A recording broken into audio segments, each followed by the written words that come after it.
À 62 ans, je croyais mon œuvre de vie assurée, un héritage pour mes enfants. Mais ma fille Chloé et son fiancé, Julien, n'y voyèrent aucune vache à lait. Ils m'ont attirée à un dîner, puis ont dévoilé des documents de procuration, menaçant de me couper de mon petit enfant à naître si je refusais de renoncer à toute ma fortune. Ils pensaient m'avoir piégée, mais j'étais sur le point de leur montrer que certaines grandes mères ne se fanent pas. Elles se battent avec ferveur. Avant de plonger plus loin, n'oubliez pas de vous abonner pendant que vous écoutez et faites-nous savoir en commentaire d'où vous nous écoutez. Maintenant, respirez et écoutez attentivement. C'est mon histoire. La robe bordeaux pendait dans mon placard comme le fantôme de jours meilleurs, témoin silencieux d'une trahison qui ne faisait que commencer. Je l'avais portée pour le diplôme du lycée de Chloé, puis pour la remise de son diplôme universitaire, et plus tard pour célébrer sa première promotion. Chaque fois, elle avait complimenté mon élégance, ma fierté d'être sa mère. 3 semaines s'étaient écoulées depuis notre dispute explosive. 75 000 €. C'est ce que Chloé et son fiancé Julien avaient exigé que je contribue pour leur mariage. Pas demander, exiger. Comme si l'assurance vie d'Henri, le pécule de ma retraite, était leur droit de naissance. « Maman, tu es égoïste », avait-elle accusé, sa voix aussi tranchante que le vent d'hiver. « Tu es assise sur tout cet argent pendant que nous essayons de commencer notre vie. Tu ne veux pas que je sois heureuse ?» J'avais offert 20 000, une somme généreuse. Mais Chloé m'avait regardée avec un tel mépris, une telle froideur calculatrice que je reconnaissais à peine la petite fille qui m'apportait des pissenlits, les appelant fleurs de soleil. L'appel téléphonique est arrivé un mardi, alors que je m'occupais de mon jardin. La voix de Chloé était différente, plus douce, presque vulnérable. « Maman, j'ai réfléchi. Peut-être avons-nous toutes les deux été trop têtues. Pourrions-nous en parler au dîner? Je veux arranger les choses. » Mon cœur s'est allégé. Peut-être le silence, ou sa grossesse, 3 mois, à peine visible. Avait-il réveillé quelque chose? J'aimerais ça, ma chérie. Avais-je dit, planifiant déjà nos retrouvailles. En fait, Julien et moi pensions t'inviter au vieux moulin. Henri m'y avait emmené pour notre 25e anniversaire. Cet endroit abritait des souvenirs, des larmes cachées par une douce lumière. L'espoir s'est ravivé, alors que j'appliquais mon rouge à lèvres. Peut-être que la famille signifiait encore plus que des fêtes extravagantes. Le trajet fut un voyage à travers mon passé. L'école primaire, les balançoires du parc, le centre communautaire, où je lui avais appris à valser. Chaque point de repère, une page d'un livre que je n'étais pas sûre de vouloir refermer. Le vieux moulin attendait, chaleureux et familier, éclairé par des bougies visibles à travers des voilages. Ponctuelle comme Chloé m'avait appris à l'être, j'entrais à 18h30. L'hôtesse me conduisit à une table d'angle. Chloé était déjà là, radieuse, sa peau éclatante, ses cheveux noirs flottants. Elle portait une robe de créateur, coûtant probablement plus de 2 mois de mes courses. « Maman !» Elle se leva, m'embrassant. J'ai respiré son parfum familier, une vague d'amour maternel me submergeant. « Tu es magnifique, ma chérie !» Je le pensais. Elle était toujours ma fille. « Comment te sens-tu? Des nausées matinales? » Mieux maintenant. Le 2e trimestre est plus facile. Elle toucha son ventre, un geste à la fois protecteur et possessif. Julien devrait arriver d'une minute à l'autre, retenu au bureau.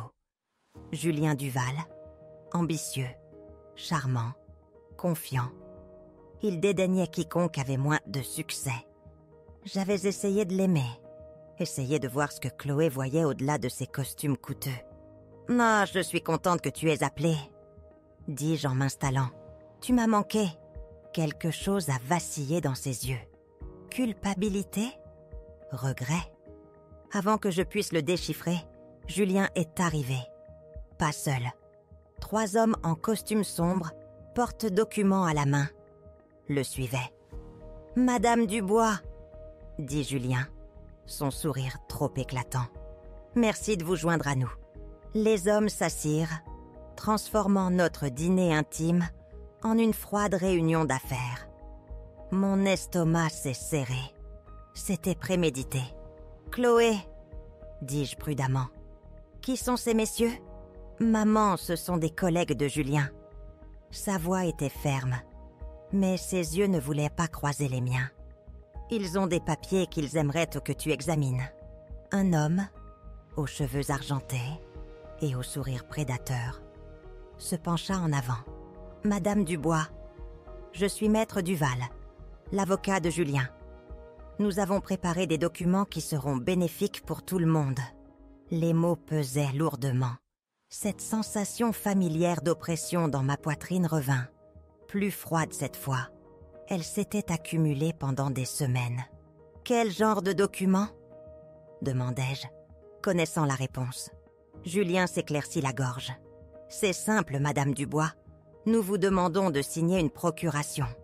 Compte tenu de votre âge et du fait que vous vivez seul, il est logique que quelqu'un de plus jeune gère vos investissements, vos décisions immobilières. »« Mon âge ?» répétai-je doucement. « J'ai 62 ans, Julien, pas 92. »« Bien sûr, » dit-il condescendant. « Mais ces choses sont complexes, pas quelque chose dont vous devriez vous soucier. » Je regardais Chloé attendant qu'elle intervienne. Elle resta silencieuse, les mains jointes, les yeux fixés sur la table. L'avocat fit glisser un dossier couleur chamois. « Si vous pouviez simplement signer ici et paraffer là, nous pourrons tout régler ce soir. » J'ouvris le dossier. C'était exactement ce que je craignais. Des documents de procuration. Ils donneraient à Julien et Chloé le contrôle de mes comptes bancaires, de ma maison, de mes polices d'assurance, tout ce qu'Henri et moi avions bâti. Et si je ne signe pas, ma voix était stable, malgré le tremblement de terre intérieur. Chloé rencontra enfin mon regard. Ses yeux étaient effrois, calculateurs, sans appel. « Alors, tu ne verras pas ton petit-fils grandir ?» dit-elle simplement. « C'est ton choix, maman. Julien et moi avons consulté un avocat au sujet des droits des grands-parents. Ils sont assez limités, surtout quand le grand-parent est difficile. » Le restaurant s'est estompé. Le jazz, le cliquetis des verres, les murmures des convives. Tout n'était que bruit blanc. Je fixais cette étrangère, cette femme que j'avais élevée, essayant de comprendre quand elle avait changé. « Je vois », dis-je doucement. Mes doigts trouvèrent mon téléphone, faisant défiler jusqu'au numéro de Romain. « Maman ?» La voix de Chloé contenait une note d'incertitude. « Qu'est-ce que tu fais ?» J'ai appuyé sur appeler. « Allô Romain, c'est maman. J'ai besoin que tu viennes au Vieux Moulin, rue des Tilleuls, tout de suite. »« Oui, je sais qu'il est tard. Viens juste. » J'ai mis fin à l'appel, posant le téléphone à côté du dossier. « Je crois, » dis-je en regardant Chloé, « qu'avant que je ne signe quoi que ce soit, quelqu'un d'autre veut dire quelques mots. » Le silence s'étira, tendu. Julien bougea, son sang-froid se fissurant. Les avocats échangèrent des regards rapides et prédateurs. « Maman !» supplia Chloé. « Pas besoin d'impliquer Romain. C'est entre nous, n'est-ce pas ?» Mes mains étaient tables sur mes genoux. Parce qu'amener 3 avocats à un dîner de réconciliation suggère que vous avez déjà impliqué pas mal de monde. Maître Duval s'éclaircit la gorge. « Madame Dubois, peut-être devrions-nous discuter de cela en privé. Les affaires de famille peuvent être émotionnelles. » Vraiment, je rencontrai son regard directement.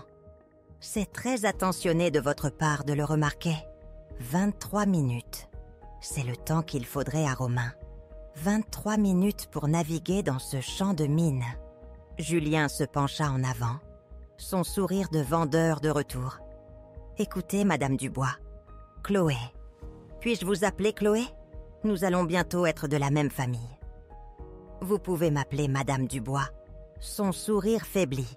« Bien sûr, Madame Dubois. Il y a un malentendu. Nous n'essayons pas de prendre quoi que ce soit. Juste d'aider à gérer vos biens plus efficacement. Je vois. Combien coûterait cette aide? Vos honoraires? » Les avocats s'agitèrent. La mâchoire de Julien se contracta. Des frais administratifs, naturellement. Il s'agit de la famille, de la sécurité de Chloé et du bébé. Le bébé? Je me tournai vers Chloé, qui étudiait ses ongles. Quand avez-vous planifié cela? Avant ou après que tu m'aies appelé pour la réconciliation? Elle leva le menton. L'entêtement d'Henri, déformé. Est-ce que ça compte? Pour moi, oui. Bien. Le mot était cassant. Nous discutons d'options depuis des semaines. Depuis que tu as clairement fait savoir que tu ne te soucies pas de mon bonheur. Option. Le mot avait un goût amer. C'est comme ça qu'on appelle l'extorsion maintenant? Ce n'est pas de l'extorsion. La voix de Chloé monta. C'est la famille. Ce que les familles font les unes pour les autres.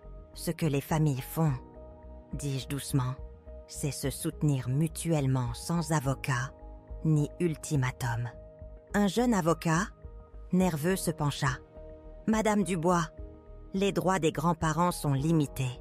Si votre fille restreint l'accès, votre recours légal serait... » « Excusez-moi. » Romain se tenait derrière moi, toujours dans son uniforme médical. À 37 ans, mon fils avait la présence calme d'Henri, les yeux vifs de sa grand-mère. « Je suis le docteur Dubois, » dit-il. « Je crois que vous m'avez appelé, maman. » En effet, je lui désignai une chaise. « Romain, voici les collègues de ta sœur. » Il balaya la table du regard, observant les avocats, le dossier, la tension. Il évalua tout avec la précision des urgences. « Des collègues ? Je vois. Et ils sont... » Julien tendit la main. « Julien Duval, le fiancé de votre sœur. Des associés ? Nous discutions de planification financière avec votre mère. » Romain serra la main de Julien, puis s'assit. « Planification financière au Vieux Moulin un mardi soir, avec Chloé enceinte de 3 mois ?» Il regarda Chloé. « Comment te sens-tu? Des complications ?»« Je vais bien, » dit Chloé, sa voix plus petite. « Bien. » Romain prit le dossier. « Procuration. Intéressant. Maman, as-tu demandé de l'aide pour gérer tes finances? » « Non. » Il referma le dossier. « Julien, Chloé, messieurs, un instant seul avec ma mère? Maintenant, attendez une minute. » Commença Julien. La voix de Romain le coupa net, comme le scalpel d'un chirurgien. Je ne demande pas.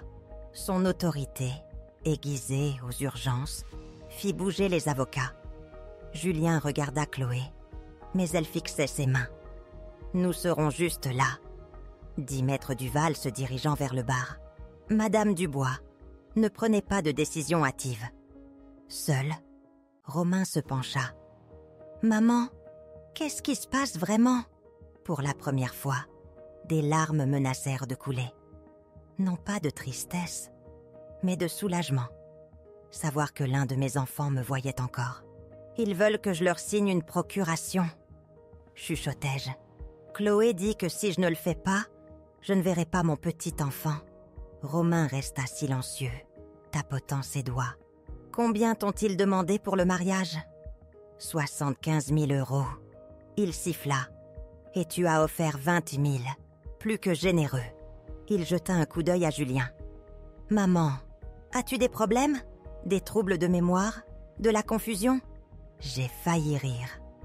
Romain, le mois dernier, j'ai équilibré mon chéquier au centime près, renégocié mon assurance auto et détecté une erreur de taxe foncière. Est-ce que cela ressemble à quelqu'un qui a besoin de gestion financière? Non, ça ne l'est pas. Sa mâchoire se serra. Une froide fureur semblable à celle d'Henri. Cela ressemble à quelqu'un qui a si bien appris à son fils à gérer l'argent qu'il a obtenu son diplôme de médecine avec une dette minimale. Tu as travaillé pour ça. J'ai travaillé pour ça parce que tu m'as appris la valeur du travail. Tu m'as montré comment me sacrifier. Il regarda Chloé.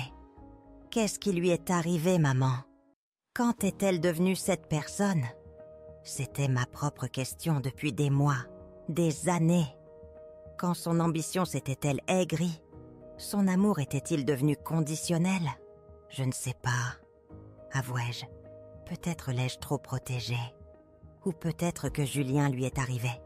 Je suivis son regard vers Julien, affairé sur son téléphone. Calculateur. Tu penses qu'il est derrière ça? Il y voit une opportunité. Romain couvrit ma main.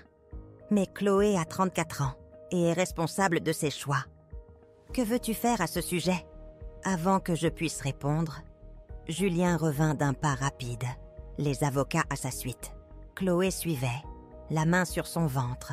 Protectrice ou performative?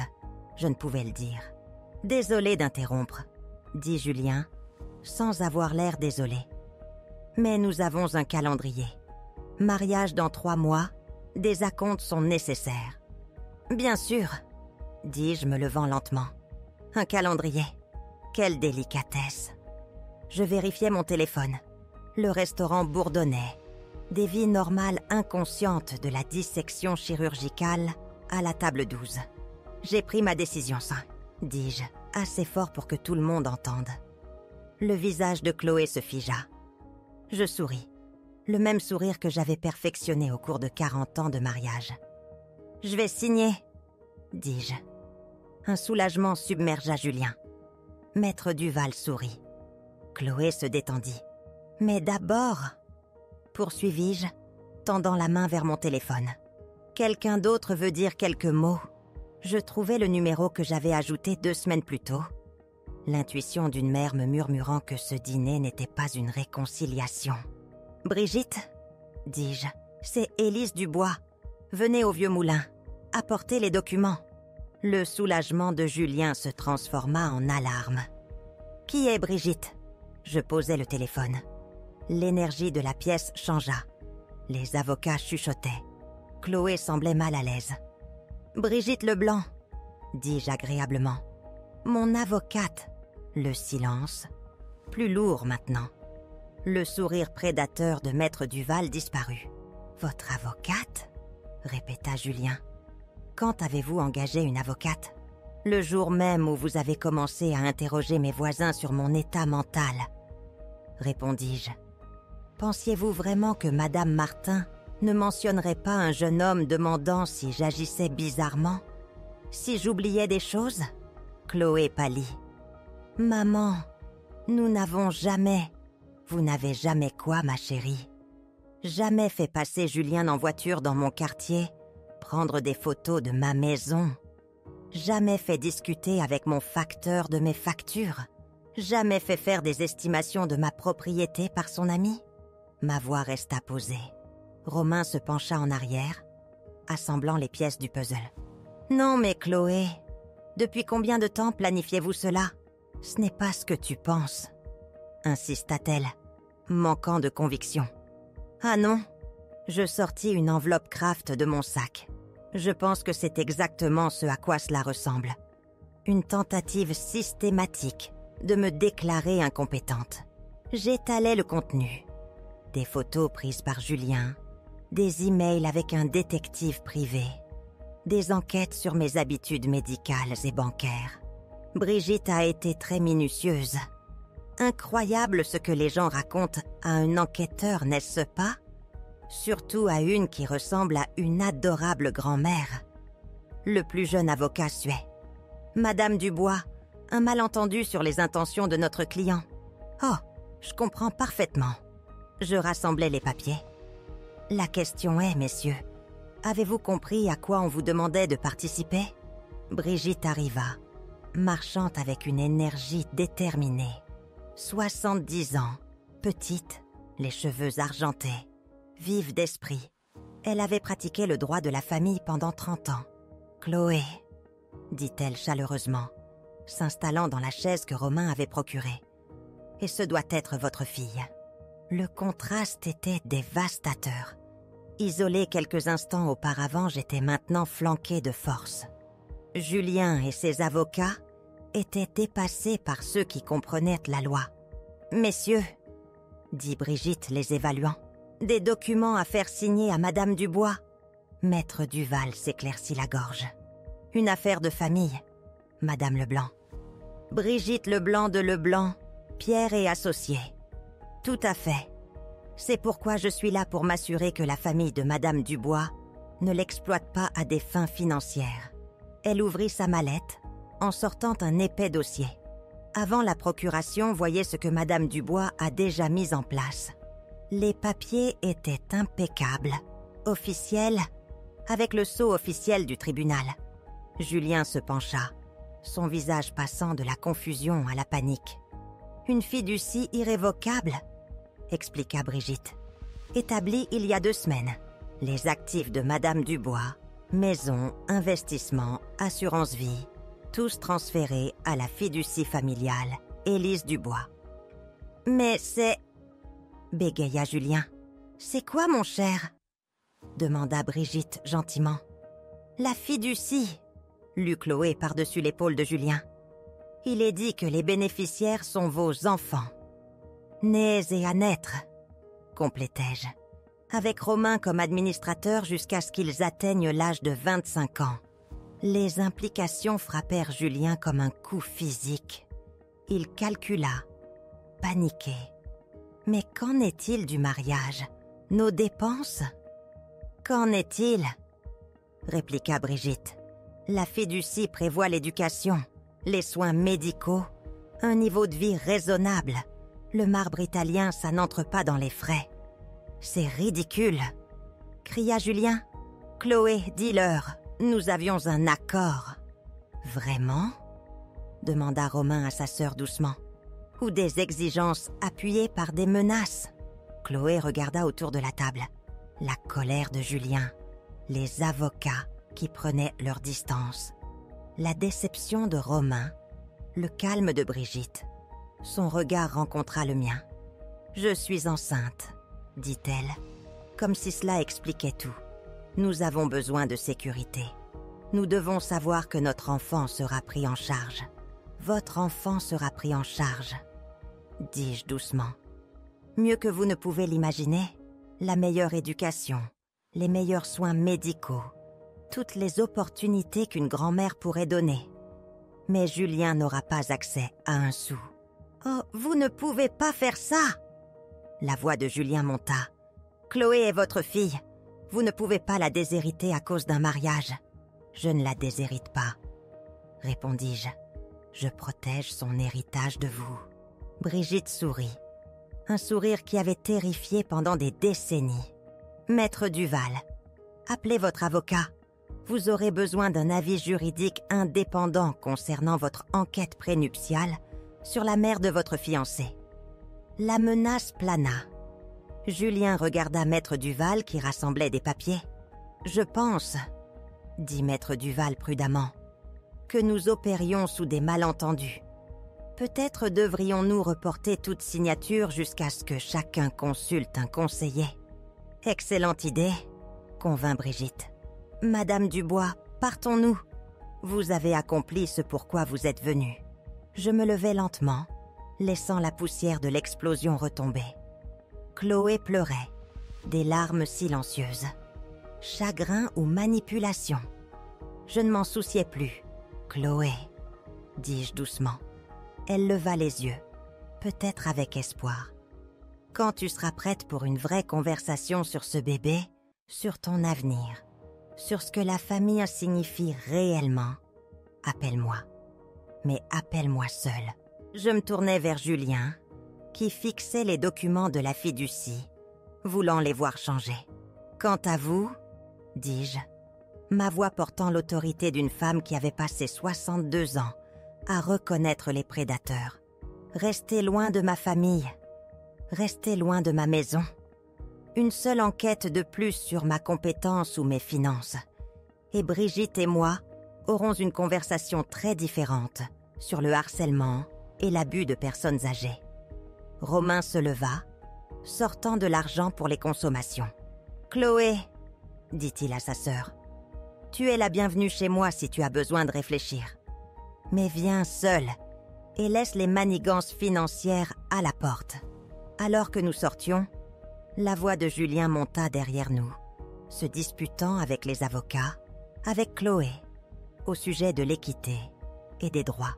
Le son s'est estompé dans la fraîcheur du soir, absorbé par la vaste indifférence de l'univers. « Comment vous sentez-vous » demanda Brigitte sur le trottoir.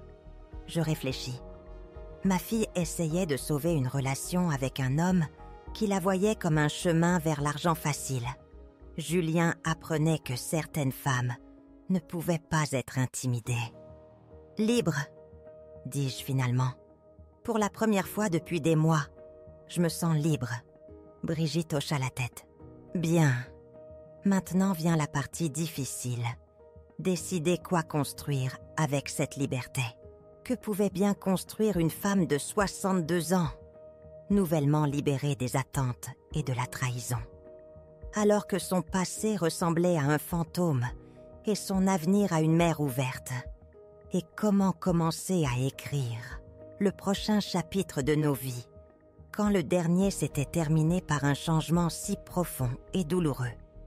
Le silence de mon appartement en duplex, habituellement un réconfort, me semblait désormais immense, retenant l'écho des mots de Brigitte. Maintenant vient la partie difficile. Décidez ce que vous voulez construire. Je me suis réveillée à l'absence de la lutte frénétique, la tension du vieux moulin remplacée par un silence troublant. Pendant des semaines, chaque pensée éveillée avait été consacrée à la défense, à tenir bon. Maintenant, la bataille initiale gagnait. Un vide inattendu s'ouvrait devant moi. Que pouvait bien construire une femme de 62 ans, nouvellement déchargée des attentes et de la trahison? Alors que son passé ressemblait à un fantôme et son avenir à une mer ouverte, mon reflet dans le miroir du couloir montrait plus qu'une liberté fraîchement acquise. Il montrait une femme qui se sentait étrangement à la dérive.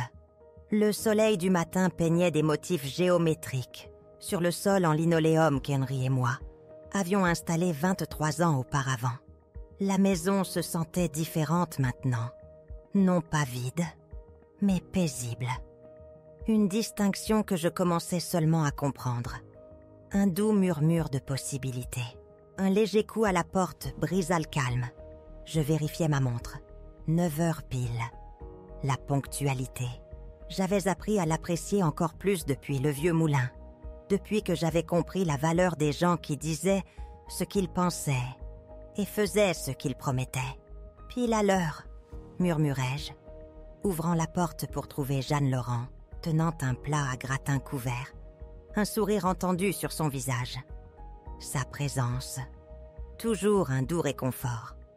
« J'ai apporté le pain de maïs de ma grand-mère », dit Jeanne, s'installant sur la chaise de cuisine, qui était devenue la sienne au fil des semaines. Et j'ai entendu quelque chose d'intéressant à l'épicerie hier. Jeanne était apparue dans ma vie comme un petit miracle, déguisé en coïncidence. 2 jours après le dîner au Vieux Moulin, elle avait frappé à ma porte, se présentant comme ma nouvelle voisine, une veuve récente qui avait déménagé dans le duplex d'à côté. À 67 ans, Jeanne était mince et énergique, avec des cheveux argentés coupés en un carré pratique, et un regard direct qui suggérait qu'elle avait assez vu de la vie pour savoir ce qui comptait vraiment. Plus important encore, elle avait le don d'écouter sans jugement et une immunité totale au drame des autres. « Pékin, quel genre d'intéressant ?» demandai-je, versant le café dans les tasses que nous avions choisies ensemble, au magasin d'antiquités, en centre-ville, faisant partie de ce que Jeanne appelait mon projet de réappropriation de ma vie. La céramique ébréchée était solide dans ma main. « Julien Duval était à la banque hier », dit-elle, acceptant sa tasse avec l'expression satisfaite de quelqu'un qui apprécie une bonne histoire. Apparemment, il était assez contrarié que certains comptes soient gelés. Je m'assis en face d'elle, remarquant à quel point cela semblait naturel d'avoir quelqu'un avec qui partager un café. Quelqu'un qui comprenait que les potins pouvaient être une forme de justice lorsqu'ils exposèrent les bonnes vérités aux bonnes personnes. Cet échange tranquille, une nouvelle normalité se formant. « Conte gelé », répétai-je, laissant les mots se déposer entre nous. Les yeux de Jeanne pétillèrent du plaisir particulier au coq qui venait de voir le karma œuvrer avec une précision efficace. On dit qu'il pourrait faire face à des difficultés professionnelles. J'absorbais cela avec la neutralité prudente que j'avais perfectionnée au cours du mois dernier. Depuis le vieux moulin, j'avais appris que la vraie rétribution était la plus satisfaisante lorsqu'elle était servie par quelqu'un d'autre que soi-même. Quand l'univers s'ajustait simplement pour refléter les conséquences naturelles des mauvais choix. Et comment embrasser vraiment ce nouveau chapitre, sans script, quand le monde continue de nous livrer des rappels de l'ancien? « Et Chloé ?» demandai-je, la question suspendue entre nous tandis que nous sirotions notre café. Le doux murmure du quartier remplissait le silence confortable. Les yeux de Jeanne pétillèrent. En train de chercher des robes de mariée dans les magasins d'usine de La Roche-sur-Yon. Salle de bain en marbre italien, reportée indéfiniment. Les nouvelles des contes gelés de Julien et de la virée shopping de Chloé se déposèrent comme la poussière après une tempête. La justice, semblait-il, se rendait d'elle-même. « Des nouvelles de Romain ?» demanda Jeanne. « Hier, Chloé l'a appelée, lui demandant si elle faisait une erreur. Je posais ma tasse. Il lui a dit que c'était une question à laquelle seule elle pouvait répondre. Homme intelligent. Le téléphone sonna. Ce serrement familier dans ma poitrine. Un numéro local inconnu. Madame Dubois ? Une jeune voix nerveuse. Diane Lemaire du Centre communautaire des Charmes. Brigitte Leblanc a mentionné que vous pourriez être intéressé par des opportunités de bénévolat. Mon pouls s'accéléra. Bénévolat ? Pourquoi faire ? Quel genre d'opportunité ? Demandai-je, jetant un coup d'œil à Jeanne. Nous avons un programme pour les seniors confrontés à l'exploitation financière, expliqua Diane. Des personnes dont les familles essaient de profiter. Brigitte pensait que vous seriez particulièrement qualifié. L'ironie était flagrante. Ma profonde trahison pourrait devenir un outil de guérison. C'était comme transformer le poison en médicament. Parlez-moi davantage, dis-je.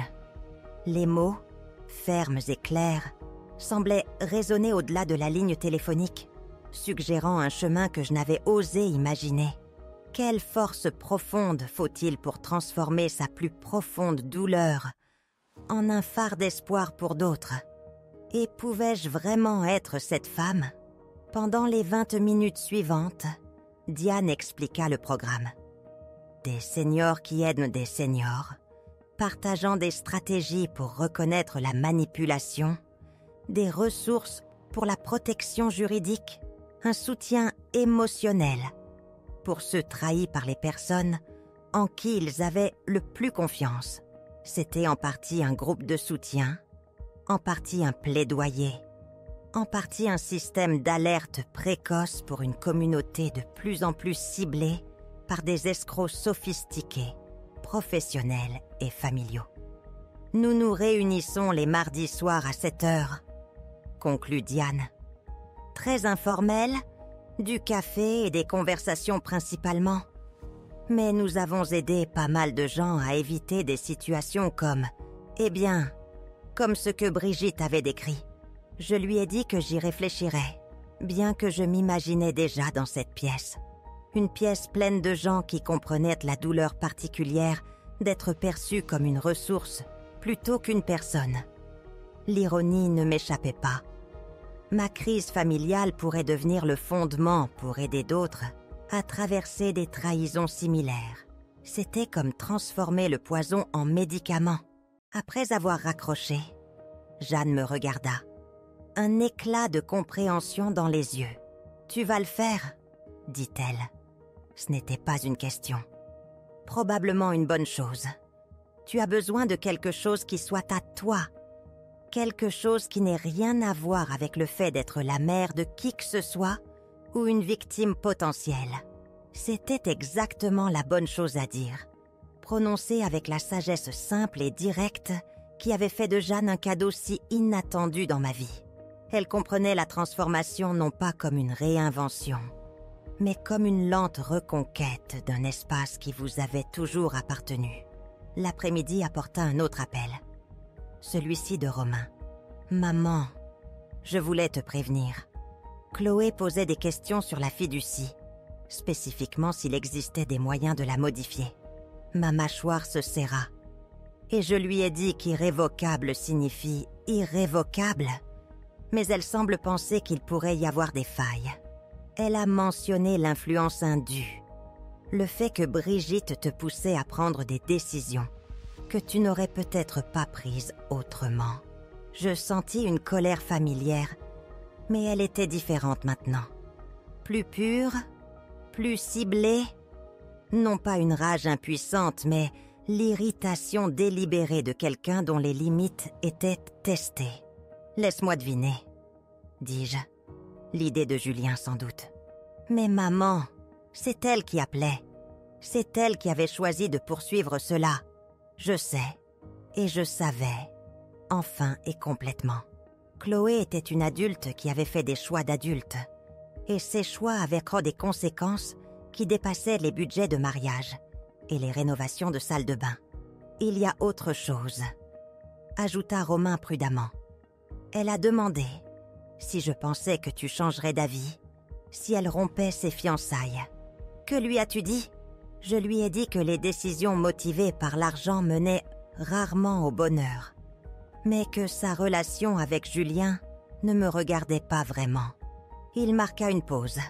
Je lui ai aussi dit que si elle voulait arranger les choses avec toi, il faudrait que cela commence par une conversation honnête sur ce qu'elle avait fait et pourquoi elle l'avait fait. Il soupira. Et elle m'a raccroché au nez. J'ai absorbé cette information avec la même acceptation calme que j'avais apportée à chaque révélation du mois dernier.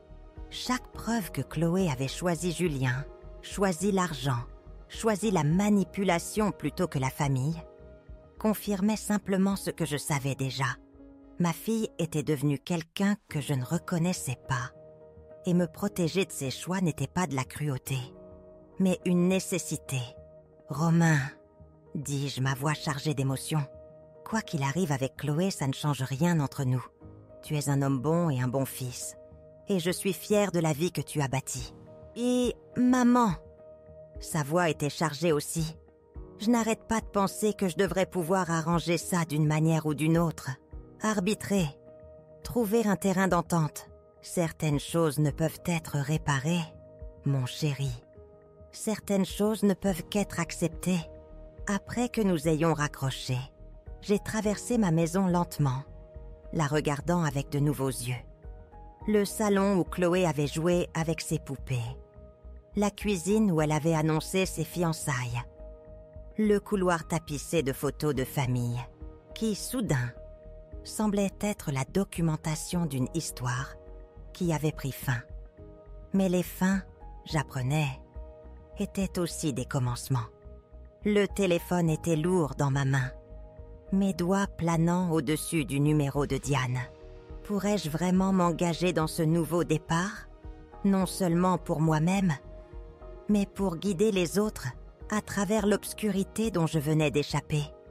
Et que faut-il pour transformer un traumatisme personnel en un triomphe collectif? J'ai pris une profonde inspiration, le téléphone frais dans ma main, et j'ai composé le numéro de Diane Lemaire. Mon appel fut bref, déterminé. Je lui ai dit que j'étais partante, prête à me porter volontaire pour le programme des seniors. Une quiétude certaine s'installa en moi. Demain, je mettrai le pied dans une nouvelle identité, non pas définie par mes blessures passées, mais par un avenir d'aide aux autres. 3 semaines après cet appel, je me trouvais dans la salle principale lumineuse et spacieuse du centre communautaire des Charmes. 12 femmes et 3 hommes disposaient des chaises pliantes en cercle. Martine Dubois, 72 ans, se déplaçait avec une énergie déterminée. Témoignage de ses années de retraite passées à surmonter les défis. Rose Leclerc, à peine 60 ans, mais portant l'épuisement d'années passées à lutter contre la dépendance au jeu de son fils, plaça soigneusement des mouchoirs sur la petite table. Un geste pratique reconnaissant les larmes qui accompagnaient souvent nos réunions du mardi soir. « Chloé est arrivée tôt ce soir », murmura Jeanne, s'installant sur la chaise à côté de la mienne. Elle avait commencé à y assister 3 semaines après moi, prétendant une curiosité pour l'exploitation financière. Mais je savais qu'elle était là pour me soutenir. Jeanne avait le don de faire passer l'altruisme pour un simple intérêt. Je suivis son regard vers une nouvelle femme, peut-être 55 ans, serrant son sac à main comme un bouclier, ses cheveux parfaitement coiffés, contrastant avec le stress gravé dans sa posture. « Première fois », dis-je, reconnaissant cette dignité bouleversée. « Je lui parlerai après. » Les semaines passées m'avaient appris qu'il existait d'innombrables façons dont les familles tordèrent l'amour en vol. J'avais entendu des histoires rendant les exigences de Julien et Chloé presque insignifiantes. Des enfants falsifiant des signatures, des petits-enfants utilisant des cartes de crédit, des conjoints vidant des comptes. Pourtant, j'avais aussi été témoin de rétablissements incroyables, prouvant la résilience humaine. Brigitte était devenue une légende dans notre groupe, aidant 17 personnes à établir des fiducies et poursuivant 2 cas de maltraitance de personnes âgées. « Bonsoir à tous », dis-je, ouvrant la séance, trouvant une autorité naturelle dans ma voix. « Pour nos nouveaux venus, je suis Élise Dubois, et c'est notre réunion hebdomadaire pour les personnes qui ont subi une exploitation financière de la part de membres de leur famille. » Les mots portaient encore une piqûre, mais c'était la douleur nette d'une blessure qui cicatrisait, et non l'agonie d'une trahison fraîche. J'avais appris à assumer mon histoire, à la raconter sans honte, à l'utiliser comme un outil pour les autres. Ce soir, nous parlerions de ce qui vient après la protection, après les limites, après avoir stoppé la menace. Qu'est-ce qui vient ensuite, quand les blessures commencent tout juste à se refermer et que le chemin à parcourir reste vierge? Ce soir, qu'est-ce qui vient ensuite? Demandai-je au cercle. Le vrai travail commençait après la protection. Mon but, autrefois épouse et mère, s'épanouissait maintenant en aidant les autres. Quel avenir forgeons-nous lorsque notre passé définit notre objectif de manière inattendue? Les conséquences immédiates du vieux moulin avaient été axées sur la gestion des dégâts et la protection juridique. Mais le vrai travail, je le découvrais, était plus discret, plus personnel. Il s'agissait d'apprendre à faire confiance à mon propre jugement à nouveau, de reconstruire des relations qui comptaient et de découvrir qui j'étais quand je ne me défendais pas contre une attaque. Pour moi, dit Édouard Bernard, une ancienne enseignante de 78 ans, dont la fille avait systématiquement vidé son compte de retraite. Ce qui est venu ensuite, c'est de réaliser que je pouvais vivre seule et aimer ça. Des hochements de tête parcoururent le cercle. L'indépendance était un thème commun dans notre groupe. Non pas l'isolement féroce qui venait de la douleur, mais la solitude satisfaite de choisir sa propre compagnie, plutôt que des relations toxiques. J'ai appris que je n'avais pas à pardonner à qui que ce soit, ajouta Sylvie Duval, dont le fils avait volé l'identité pour ouvrir des cartes de crédit. C'était important pour moi. Tout le monde n'arrêtait pas de dire que je devais lui pardonner parce qu'il faisait partie de la famille. Mais le docteur Romain m'a aidé à comprendre que le pardon n'est pas obligatoire pour la guérison. Romain était en effet devenu un conseiller officieux pour notre groupe, passant une fois par mois pour discuter des aspects psychologiques de l'abus financier familial. Ces réflexions m'avaient aidé à comprendre que ma culpabilité envers Chloé n'était pas un échec maternel, C'était une réponse normale à une situation anormale. « Et vous, Élise ?» demanda Caroline Morel, la nouvelle habituée de notre groupe, d'une voix douce. « Qu'est-ce qui est venu après pour vous ?»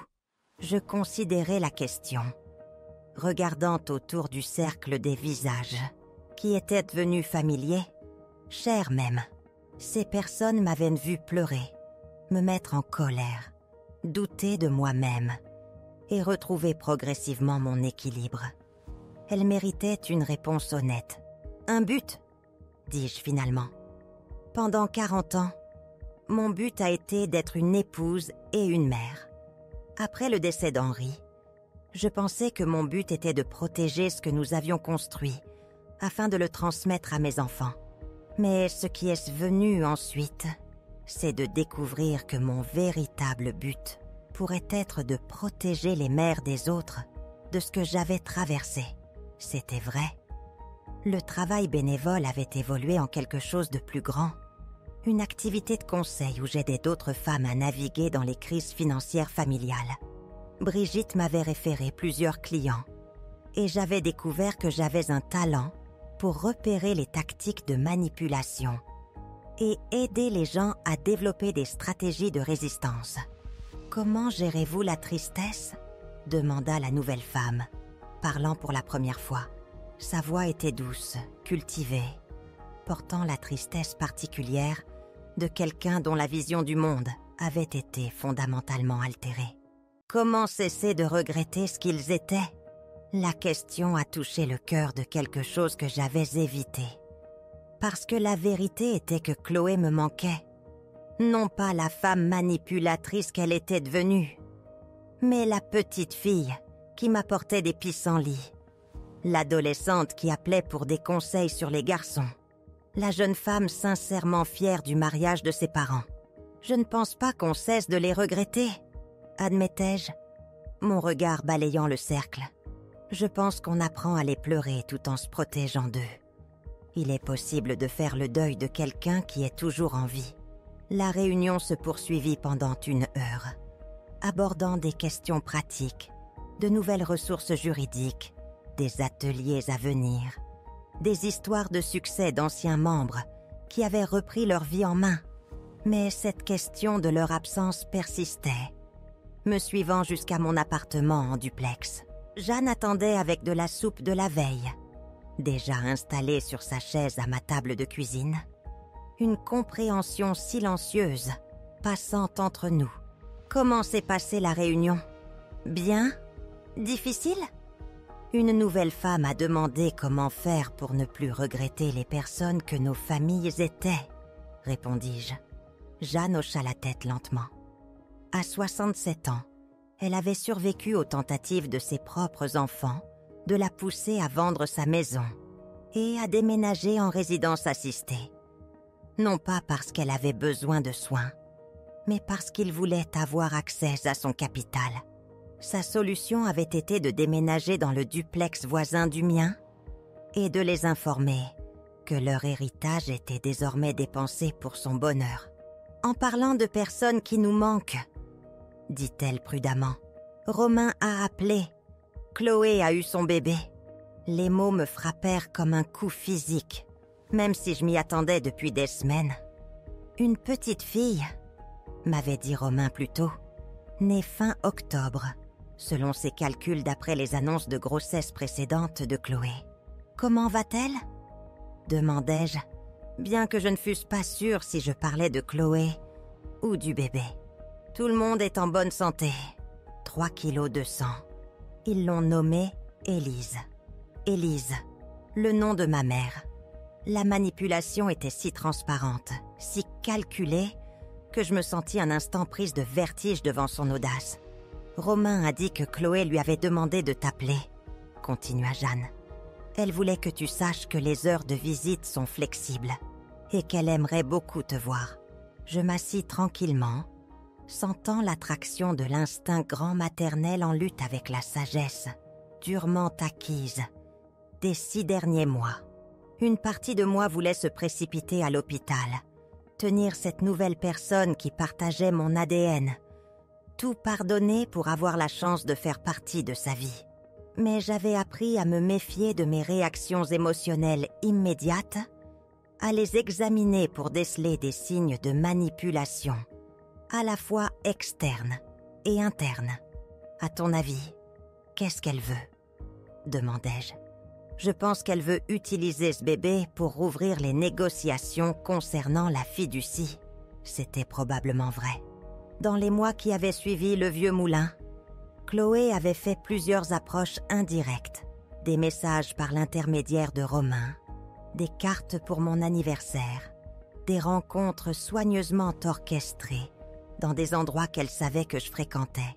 Chaque contact avait porté la suggestion subtile qu'une réconciliation était possible si j'étais prête à être raisonnable concernant certains arrangements financiers. Le bébé n'est pas responsable des choix de ses parents, dis-je, plus à moi-même qu'à Jeanne. Non, elle ne l'est pas. Mais tu n'es pas responsable de te protéger des choix de ses parents non plus.